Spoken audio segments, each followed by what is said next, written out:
یہ بات ہے 2009 کی کہ جب ایک میکسیکن ماڈل چیخ چیخ کر کہہ رہی تھی کہ اندر انسانی بچوں کا گوشت کھایا جا رہا ہے۔ یہ جنت نظیر جزیرہ نہیں بلکہ شیطانوں کی آماجگاہ تھا۔ کہا جا رہا ہے کہ ایپسٹین فائل میں عمران خان کا نام بھی سر فہرست ہے۔ نریندر مودی جو اپنے ملک میں گوشت کھانے کو ناپسند ہی نہیں بلکہ حرام قرار دینے کی کوششیں کر رہا ہے، اپنے آپ کو شاکاہاری کہتا ہے، لیکن وہی اس جزیرے کے اوپر جا کے انسانی بچوں کا گوشت کھا رہا ہے۔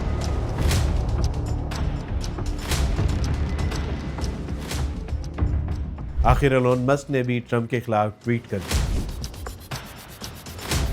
پوچھنا یہ تھا کہ یہ لنڈے کے لبرل سیکولر اور موم بتی مافیا آخر خاموش کیوں ہے؟ آج وہی ملالہ ایپسٹین کے حق میں ٹویٹ کرتی نظر آتی ہے۔ اس جزیرے پر جانا، ڈانس، شراب، چائلڈ سیکس، اس میں جو نام ہے آپ کو ہلا کے رکھ دیں گے۔ یہ محض سینکڑوں کم سن بچیوں کا بلاత్కాر نہیں بلکہ امریکن جسٹس سسٹم کا بلاత్కాر ہے۔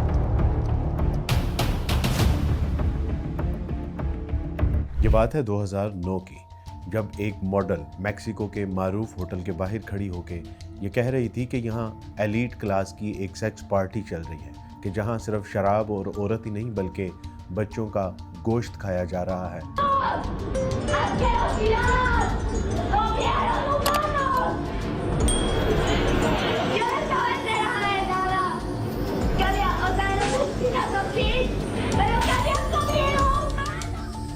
لیکن کسی نے اس کا اعتبار نہیں کیا۔ ایپسٹین فائل ایک ایسے بدترین اور گھنونے جرائم کے اوپر مشتمل ایک کیس فائل ہے کہ جس نے صرف روح کو نہیں بلکہ ممالک کی پر اثر شخصیات کو بھی دہلا کر رکھ دیا۔ یہ وہ شخص تھا کہ جو امریکہ میں 1953 میں پیدا ہوتا ہے، ایک مڈل کلاسز کا تعلق تھا، ایک اسکول ٹیچر تھا اور کسی وجہ سے اسکول سے نکال دیا گیا۔ اس کے بعد یہ رخ کرتا ہے وال اسٹریٹ کا، اور وال اسٹریٹ سے یہ بزنس مینوں کے ساتھ اس کے روابط ہوتے ہیں، وہاں سے فائنانس ایڈوائزری کا یہ اس کا سلسلہ شروع ہوتا ہے، اور اس کے بعد پھر جو دنیا کے بالخصوص امریکہ کے جو بڑے بڑے بزنس آئیکن ہیں ان کا یہ فائنانس ایڈوائزر بن جاتا ہے۔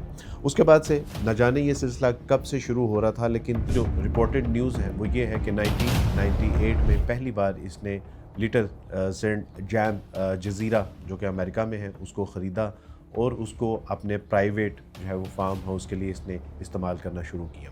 بظاہر یہ جنت نظیر جزیرہ، کس کو پتا تھا کہ اس کے اندر کم سن بچوں کے ساتھ ریپ کیا جاتا ہے، سیکس سمگلنگ کی جاتی ہے، اور یہاں پہ انسانی گوشت کو کھانے اور کھلانے کا اہتمام کیا جاتا ہے۔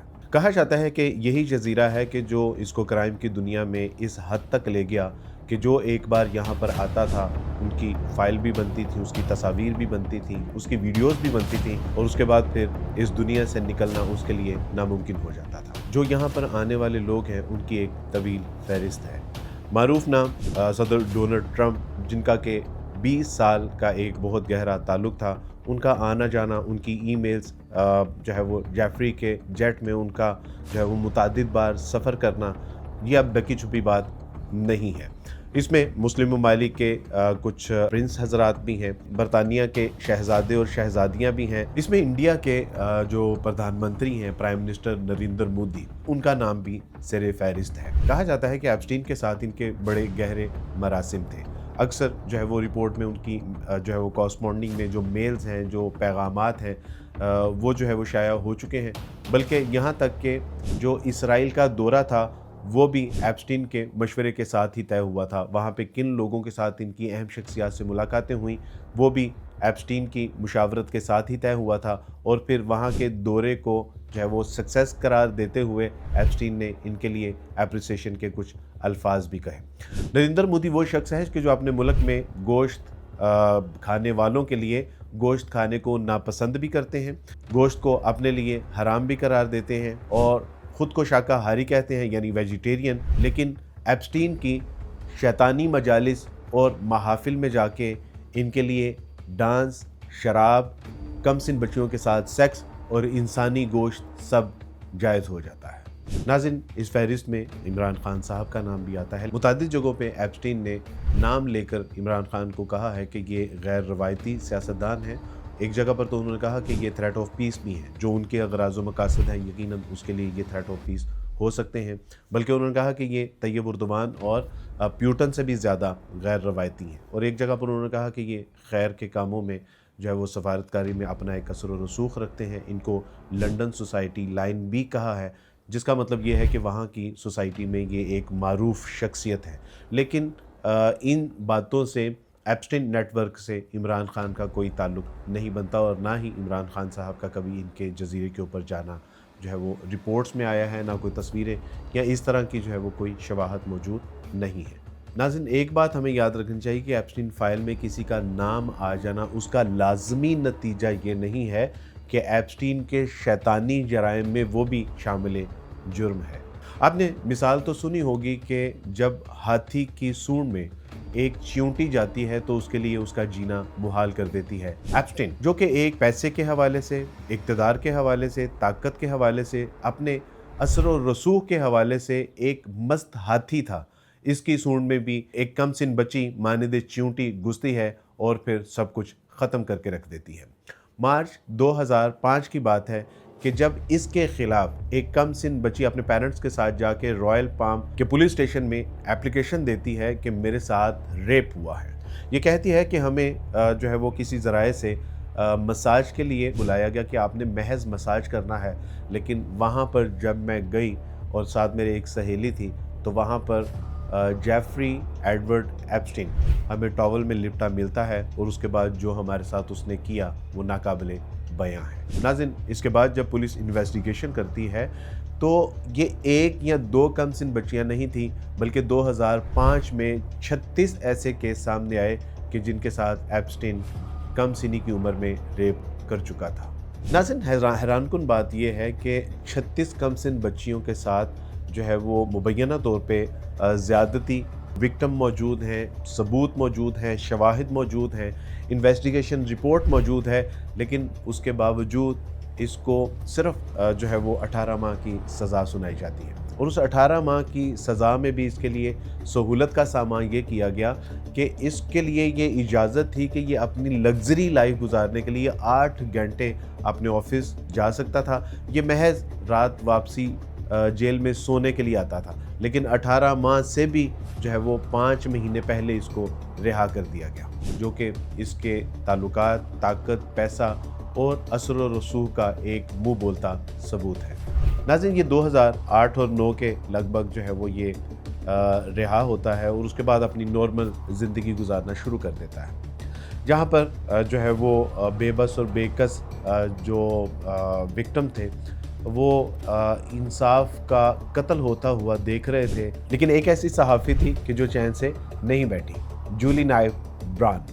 जूली नाइव ब्रान ने तमाम इन्वेस्टिगेशन रिपोर्ट इकट्ठी की, वो तमाम विक्टिम से मिली, उसने जो है वो उनके इंटरव्यूज़ लिए और एक किताब लिखी, पर्वर्शन ऑफ जस्टिस, यानी इंसाफ का कत्ल। दरअसल वो इंसाफ का कत्ल नहीं कहना चाह रही थी, बल्कि वो कहना चाह रही थी कि एप्स्टीन ने महज 36 से ज़्यादा कम सिन बच्चियों के साथ बलात्कार नहीं किया था, बल्कि ये बलात्कार अमेरिकन जस्टिस सिस्टम के साथ भी था। जूली ने 2018 में ये किताब लिखी। किताब के बाद जब लोगों के सामने विक्टिम स्टोरीज़ आईं, सबूत आए, इन्वेस्टिगेशन रिपोर्ट आई और उसके तमाम वो शैतानी जो अवामिल थे वो सब अवाम के सामने उसने ला के रखे, तो उसके बाद अवामुन्नास में गम व गुस्से की जो है एक लहर दौड़ी और फिर जुलाई 2019 को एप्स्टीन को पेरिस से वापसी पर दोबारा से गिरफ्तार कर लिया गया। अभी केस चल ही रहा था कि ये मुर्दार अपनी बैरक में मुर्दा पाया गया। The disgraced financier Jeffrey Epstein is dead. Epstein took his own life while he was behind bars facing charges of sex जेल trafficking. हुकाम का कहना तो ये है कि ये एक खुदकुशी है, लेकिन अक्सर लोग इस पे मुसर हैं कि ये खुदकुशी नहीं बल्कि एक कत्ल है। उसकी बुनियादी वजह यह है कि दुनिया के पुरअसर तरीन लोग के जिनके रिकॉर्ड एप्स्टीन के पास मौजूद थे, उनकी फ़ाइल मौजूद थी, उनकी तस्वीर मौजूद थी, उनकी ईमेल्स मौजूद थी, उनकी कॉल रिकॉर्डिंग मौजूद थी, यहाँ तक कि उनकी वीडियोस भी इसके पास मौजूद थी। लिहाजा एप्स्टीन का जिंदा रहना उनकी मौत का सबब बन सकता था और उनमें से कुछ लोगों ने अपनी हयात की बका के लिए इसको मौत के घाट उतार दिया। नाज़रीन, 2019 की कैंपेन में सदर डोनाल्ड ट्रंप एक अरसे तक ये कैंपेन चलाते रहे, जो कि एप्स्टीन के पास बिल क्लिंटन के कुछ सबूत और शवाहद थे, जिसकी वजह से बिल क्लिंटन ने ही एप्स्टीन का मर्डर करवाया है। नाज़रीन, कोई शख्स ये ना समझे कि एप्स्टीन फाइल के ऊपर हम इसलिए बात कर रहे हैं कि एप्स्टीन एक यहूदी निज़ाद शख्स था। मैं समझता हूँ कि दुनिया के जितने बड़े और महज़ब मज़ाहब हैं, ये कोई भी इस तरह के जराइम और कराइम करने की इजाज़त नहीं देते। लिहाजा जब कोई मुजरिम जराइम करता है तो उसका कोई मज़हब नहीं होता, वो महज एक मुजरिम होता है। लेकिन पूछना ये था कि ये लंडे के लिबरल्स और सेकुलर और ये मोमबत्ती माफिया खासी खामोशी छाई हुई है। शायद इस वजह से कि जेफरी यहूदी था, शायद इस वजह से कि वो जाहो जलाल वाला था, शायद इसलिए कि वो अमेरिकन है, वो गोरी चमड़ी वाला है, शायद इसलिए कि वो इक़्तिदार और असर और रसूख वाला है, शायद इसलिए कि मलाला उसके हक़ में बोल रही है, शायद इसलिए कि वो आप ही के कबीले का शख्स था। मैं उस तहज़ीब, उस नेटवर्क और उस गिरोह से भी मुखातिब हूँ कि जो महज एक मलाला के ऊपर जब हमला हुआ था तो पूरा पाकिस्तान नहीं बल्कि पूरी दुनिया को सर पे उठा लिया गया था और पाकिस्तान, अहले पाकिस्तान, इस्लाम और अहले इस्लाम को तनकीद का निशाना बनाया जा रहा था। आज वही मलाला 36 नहीं बल्कि सैकड़ों हज़ारों ऐसी कम सिन बच्चियाँ जो अंडर एज थीं, चाइल्ड अब्यूज़ भी हुआ, रेप भी हुआ, उनका जिनसी इस्तेहसाल भी हुआ, उनका बलात्कार भी हुआ, आज वही मलाला उसी शख्स के हक़ में ट्वीट कर रही है। जब पाकिस्तान में इस तरह का कोई इंसिडेंट होता है तो तूफ़ान बदतमीज़ी बर्पा कर दिया जाता है। यह है वो दोहरा म्यार कि जिसकी वजह से दुनिया में तो शायद हमारी कुछ छूट हो जाए, लेकिन इंदल्लाह, अल्लाह सुब्हानहू व तआला के यहाँ बड़ी शदीद तरीन पकड़ होगी। ये महज सैकड़ों हज़ारों कम सिन बच्चियाँ जो कि एप्स्टीन और उसके नेटवर्क की दरिंदगी का निशाना बनी हैं, ये महज ये बच्चियाँ नहीं हैं, बल्कि हर 9 मिनट के अंदर अमेरिका के अंदर 9 मिनट में एक बच्चा जिनसी ज़्यादती का निशाना बन रहा है। 4 में से एक बच्ची जो है वहाँ पे सेक्सुअल अब्यूज़ का निशाना बनती है। लिहाजा मेरी और आपकी ज़िम्मेदारी बनती है कि ये जुर्म पाकिस्तान में हो, पाकिस्तान से बाहर हो, दुनिया के किसी भी कोने में है, ये जुर्म है और कोई मज़हब इसके करने की इजाज़त नहीं देता। लिहाजा मुझे, आपको, हम सबको चाहिए कि इसके खिलाफ़ आवाज़ उठाएं ताकि इस गंदे तरीन सैलाब से मैं, आप और हमारे अहलो यार बच सकें। अल्लाह सुब्हानहू व तआला से दुआ है कि अल्लाह सुब्हानहू व तआला बात को समझ के इस पर अमल करने की तौफीक अता फरमाए। बारकल्लाहु फ़ीकुम। अस्सलामु अलैकुम व रहमतुल्लाह।